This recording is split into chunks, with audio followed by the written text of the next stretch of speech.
Hi, this is International Master Thomas Rendell, and today I'll be recording a video on the Dutch Defence.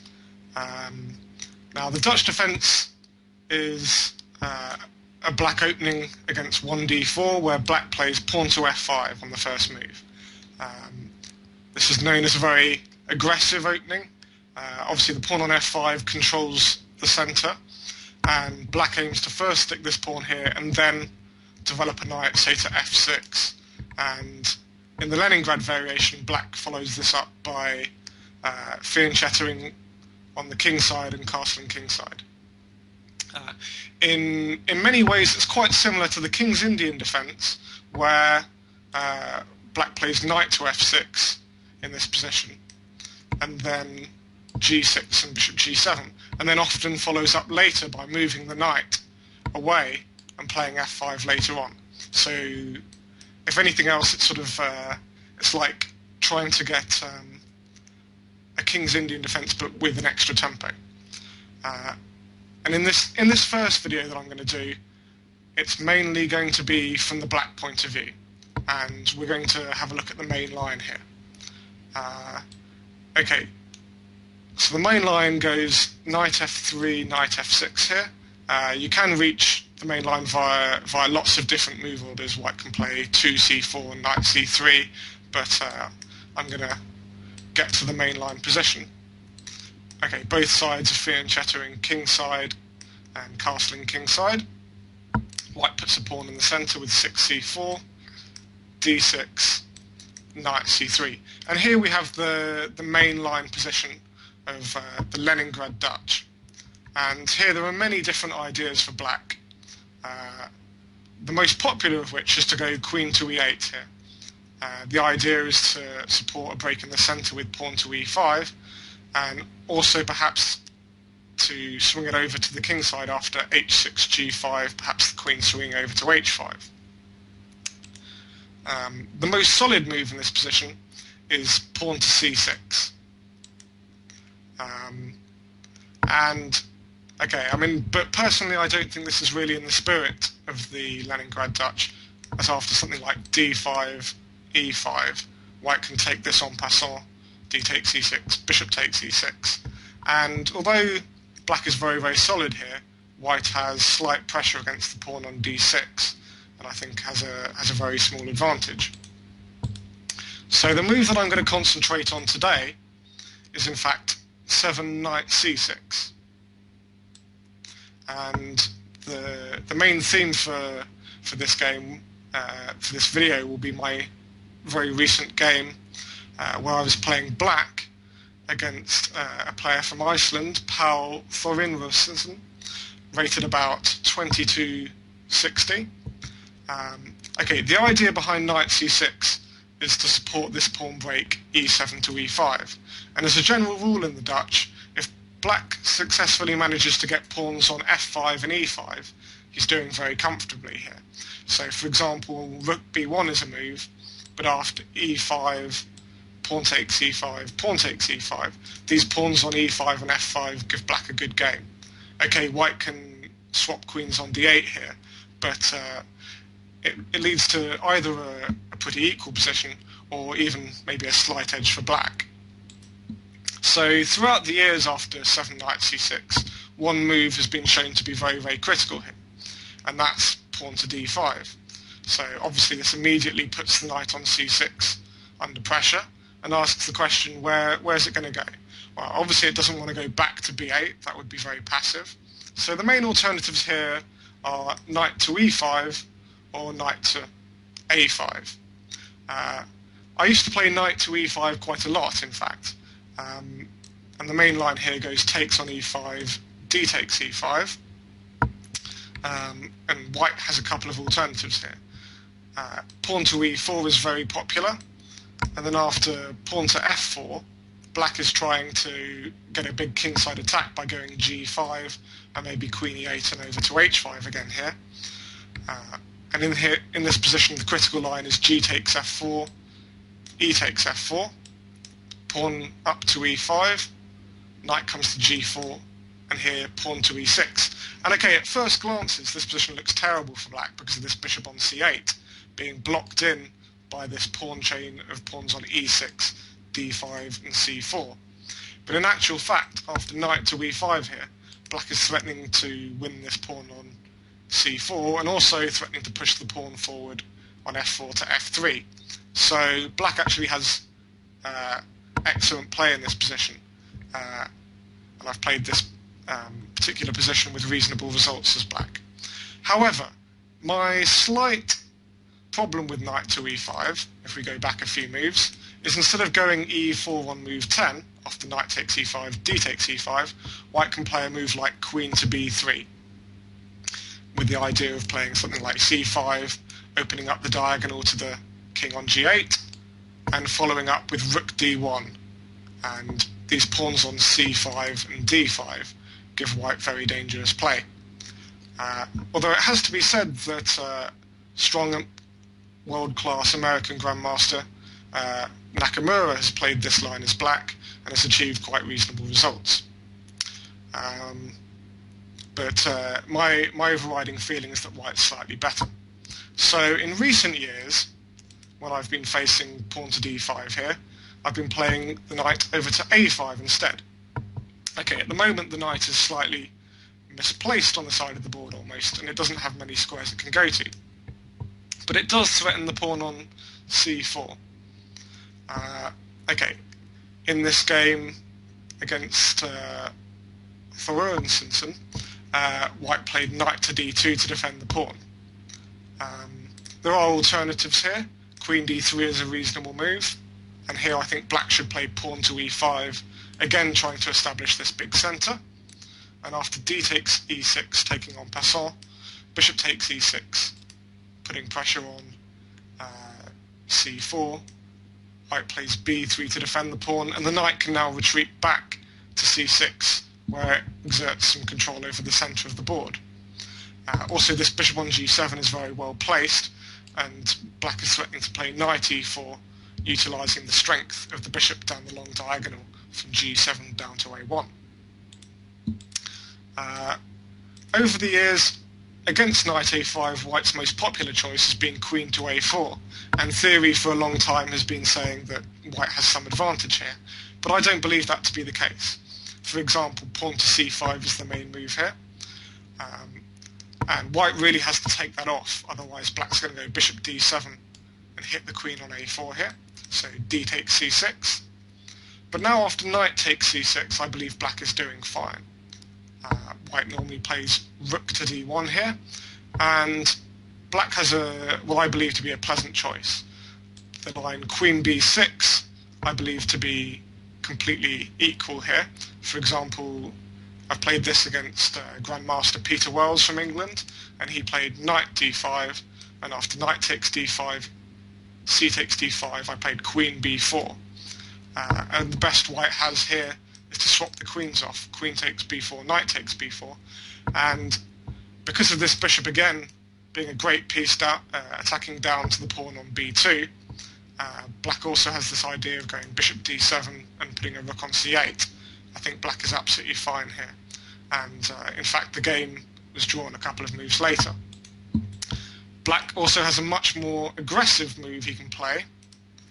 Going back a few moves after 11 rook d1, black can play knight into e4 with some very interesting complications. After knight takes e4, pawn takes e4, knight d2, black can play a move like either knight d4 here or bishop to g4 with a very dangerous position. Often black will play queen b6 at a later moment and look to put pressure down to this pawn on f2. Okay, let's go back to the game. So if we go back after knight a5, my opponent chose to deal with this threat to the pawn on c4 by moving his knight to d2. Again, a very popular move. And in this position, I played pawn to c5. And here we have a position very similar to King's Indian fianchetto variation, where the pawn on f5 would normally be back on f7. And it's debatable whether this is an advantage for black or not.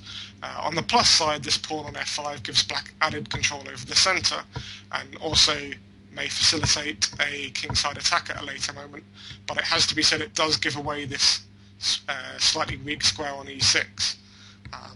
But I think at the moment that isn't such a big deal. So personally I'm quite comfortable playing this position. Okay, my opponent played pawn to b3 here, and I had a very long think in this position, and eventually played pawn to a6. The reason I had a long think was that after b3 I spotted this possibility of playing knight takes d5, unleashing the bishop on g7 down to the knight on c3. So obviously now knight takes d5 is met with bishop takes a1. And I was trying to calculate this position during the game. After bishop takes d5 check, pawn to e6, black is going to regain the piece, as the bishop on d5 and knight on c3 both come under attack. But I wasn't certain black had any advantage here after the very strange move knight on d2 back to b1.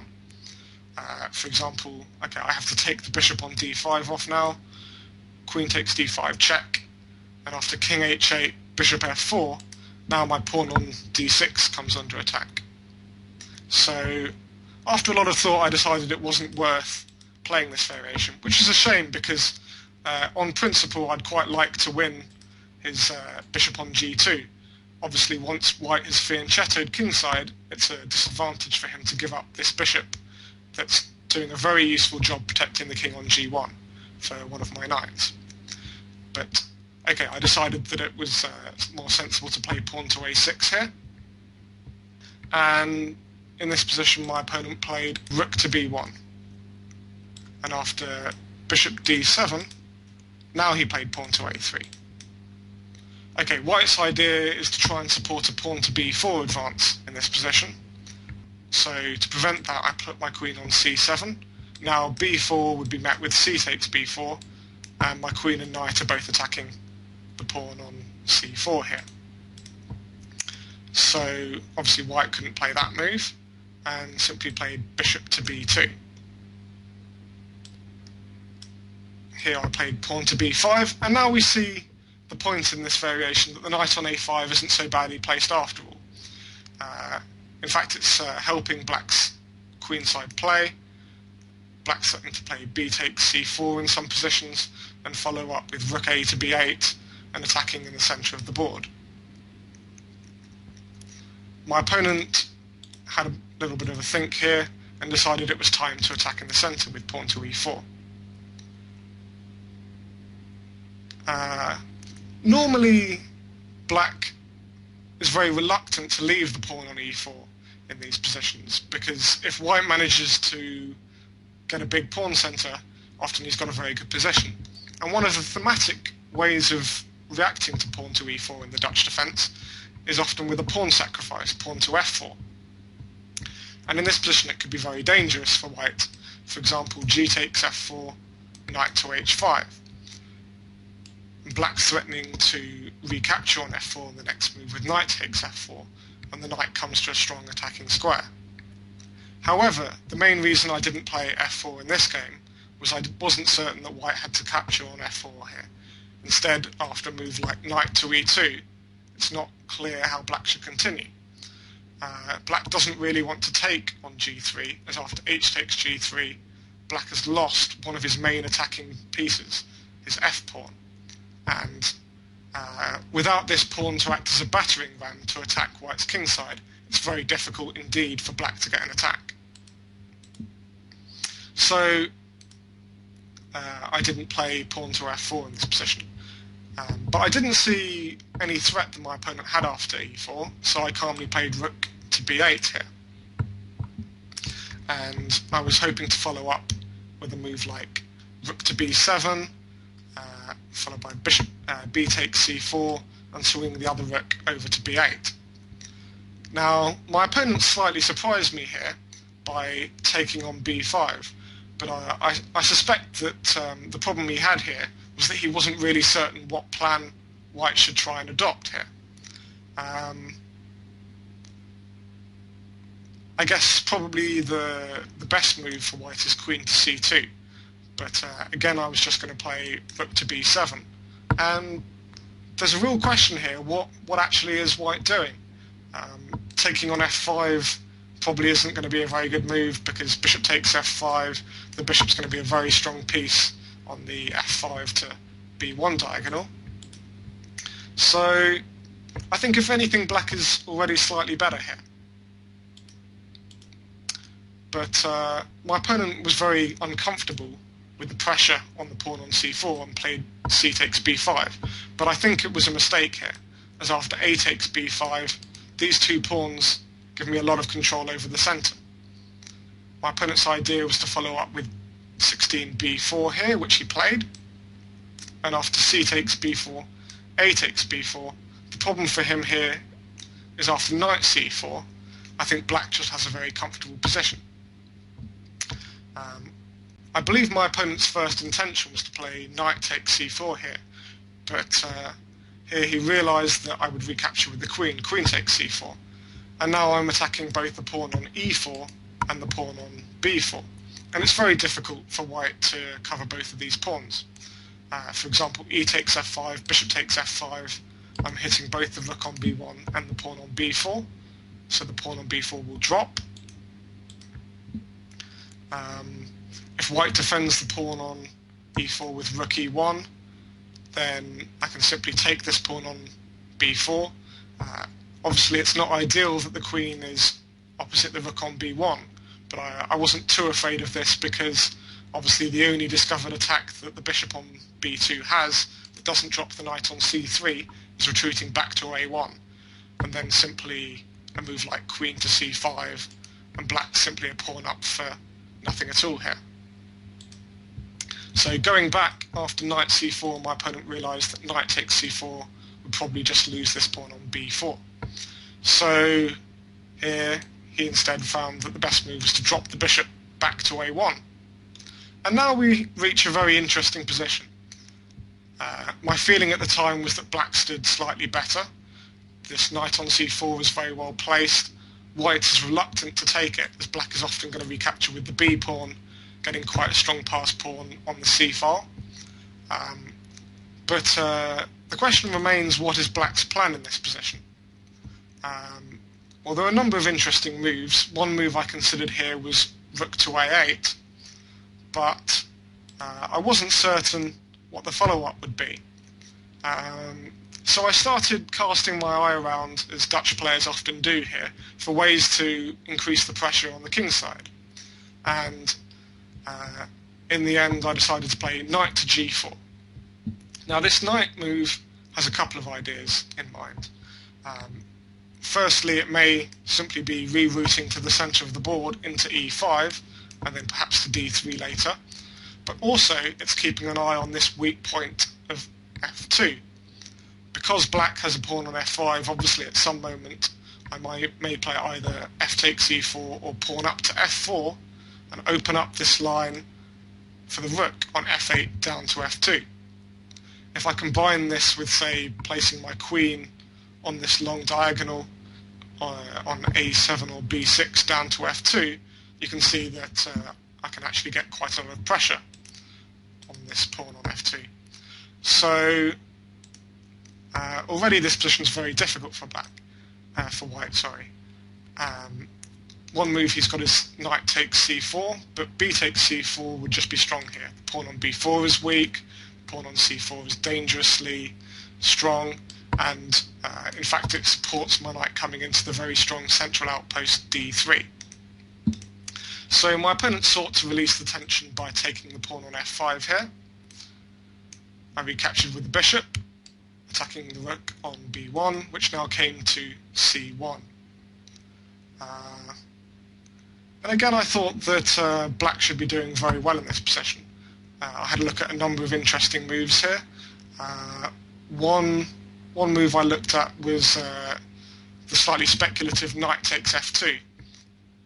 Because I thought that black had the advantage in lots of active pieces, pawns, knights on c4 and g4 and a bishop on f5, I was looking for a knockout blow, and knight takes f2 looked like an interesting idea. The idea is that after rook takes, bishop d4, black's at the very least going to regain the exchange here, and in fact has a threat of bishop takes f2 check, king takes f2, and a discovered check with the bishop. But I wasn't certain after knight ce4 how black could continue. The knight defends the rook on f2, and also the bishop's threatening to swap itself off for the bishop on d4. So after a bit of thought, I decided this variation probably wasn't very good. And instead of that, I simply played a move to improve my position with queen to b6. I thought that all of my other pieces were very well placed, my two knights in particular, and my bishop on g7, but my queen on c7 wasn't really doing anything. Okay, with the queen on b6 facing down to the king on g1, black has a lot of very powerful threats here. For instance, the move knight takes f2 is obviously far more dangerous here, but the main move that black wants to play is knight into e3 here. For example, let's just say white passes here. So some sort of passing move like knight b3.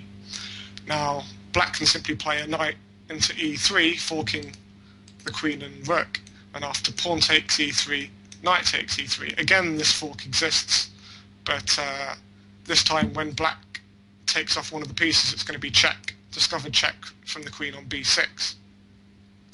And white's position is very, very quickly falling apart here.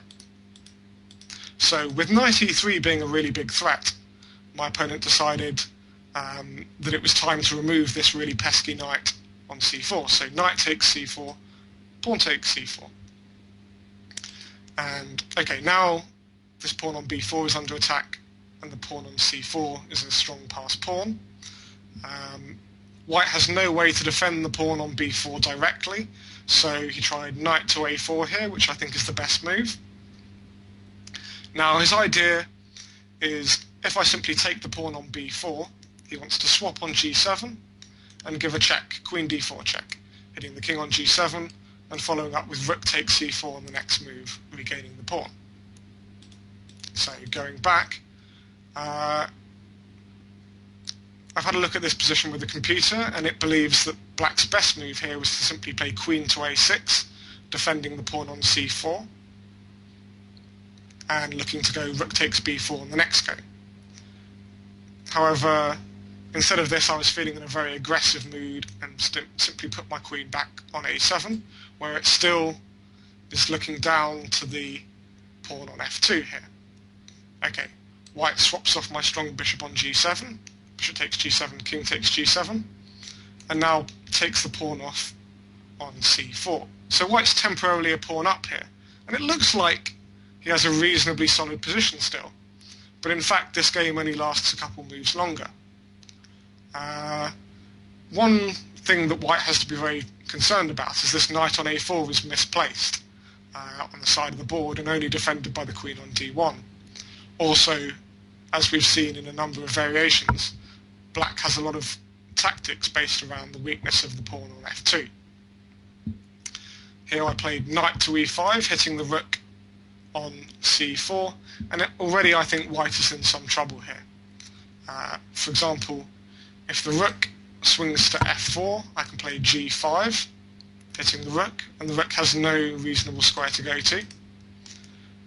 If the rook retreats back to c1, then I simply take this pawn off on b4, regaining the pawn, hitting the knight on a4, and the knight, say, retreats back to c3. I can follow up with bishop d3 here, hitting the rook on f1. And if the rook moves to e1, I can take on f2, queen takes f2. And again, white's position falls apart.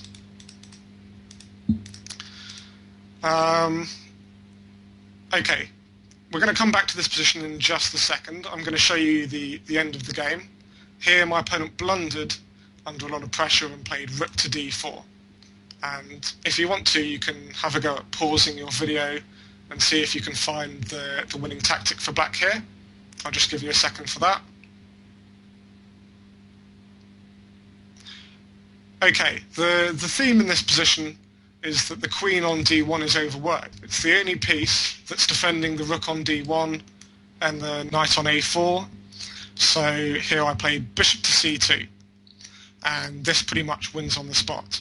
For example, if queen takes c2, then queen takes d4, wins not only the exchange, but white's position is in fact completely falling apart here. The knight on e5 is dominant, and black's simply going to play rook takes b4 on the next move, hitting the knight on a4, and if that moves back to c3, then something like rook c4, and black's going to win this position very quickly here. So instead of queen takes c2, my opponent played queen to a1, and basically this sets one last trap, and after queen takes a4, in fact he resigned here. Black's simply going to be a piece up for absolutely nothing. But the trap that he was setting was, if I instead played bishop takes a4 here, he can play pawn to b5, and now the pin from the bishop on a4 down to the queen on a7 is very awkward for black here. And in fact, black's probably no longer winning. For example, rook a8, pawn to b6, again trying to deflect the queen away from covering a4, queen d7, b7, and white's creating probably enough threats in this position to regain the piece. But yeah, in the game, of course, I avoided this, and after queen takes a4, my opponent resigned. What I'd like to do quickly is to go back to this position after knight e5 on move 24, and have a look at one very interesting variation that white could have played here.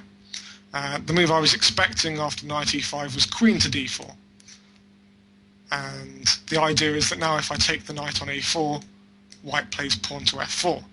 So my knight on e5 is pinned to the king on g7, and white's going to take the knight off on e5 on the next go.